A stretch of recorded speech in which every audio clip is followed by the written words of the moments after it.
Assalamualaikum warahmatullahi wabarakatuh. Saya Novia Pamalasari. Di sini saya kelas Mazawa 2 Palembang. Saya akan menjelaskan tentang analisis SWOT PT Pusri Palembang, yaitu sejarahnya. Sejarah PT Pusri Palembang merupakan anak perusahaan dari PT Pupuk Indonesia Persero yang merupakan badan usaha milik negara. PT Pupuk Sriwijaya Palembang menjalankan usaha di bidang produksi dan pemasaran pupuk. Perusahaan yang juga dikenal sebagai PT Pusri Palembang ini diawali dengan didirikannya perusahaan pupuk pada tanggal 24 Desember 1959, merupakan produsen pupuk Korea utama di Indonesia. Sriwijaya diambil sebagai nama perusahaan untuk mengabadikan sejarah kerajaan Sriwijaya Palembang, Sumatera Selatan yang sangat disegani di Asia Tenggara. Dan di sini saya akan menjelaskan analisis SWOT-nya.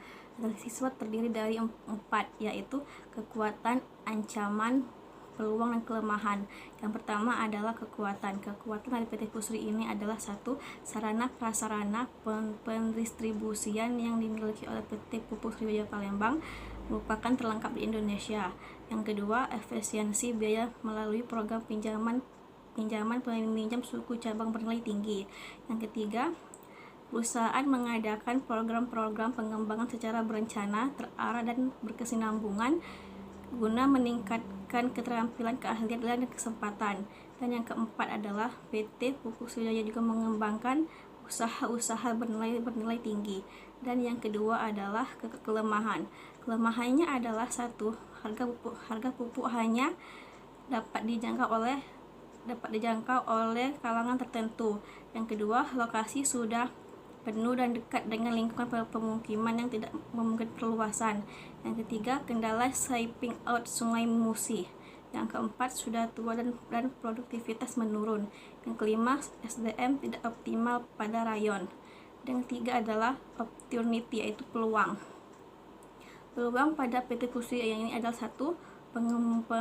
Pembangunan sektor pertanian dan perkebunan dan masih berlanjut, sehingga kebutuhan berbagai jenis pupuk masih meningkat.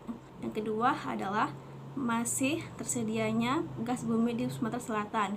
Yang ketiga adalah program pemerintah untuk reutilisasi 3 pabrik pupuk baru dengan kapasitas besar dan hemat energi. Yang keempat adalah pengembangan usaha dalam bidang agraris. Dan yang terakhir adalah threat, yaitu ancaman. Ancaman pada PT pupuk ini adalah 1. Pembangunan pabrik yang hemat energi dengan kapasitas besar dan harga gas bumi rendah, menyebabnya bertambahnya pesaing. Yang kedua, kontak pasokan gas bumi hanya bentuk jangka pendek dan formulasi harga yang tidak menguntungkan.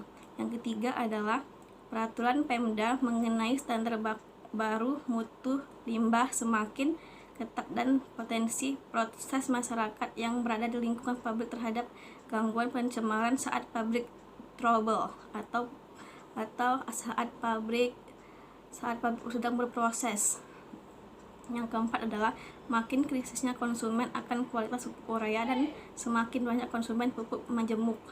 Dan yang terakhir adalah peralatan krisis PowerPoint bahan pembantu materialisasinya masih terganggu pada vendor LN. Dan ini juga saya akan dan di sini juga ada 3 dampak yang dimungkinkan berpengaruh sektor pertanian. Yang pertama adalah harga pasar dan pertanian. Ketika melihat meningkatnya tingkat kepedulian, rekomendasi untuk jarak sosial, mengurangi perjalanan, menghindari keramaian, dan menutup dari pabrik perlindungan lainnya untuk memperlanjut penyebaran COVID-19. Konsumen akan membuat pilihan sulit tentang makan jauh dari rumah, dan tidak normal pengeluaran.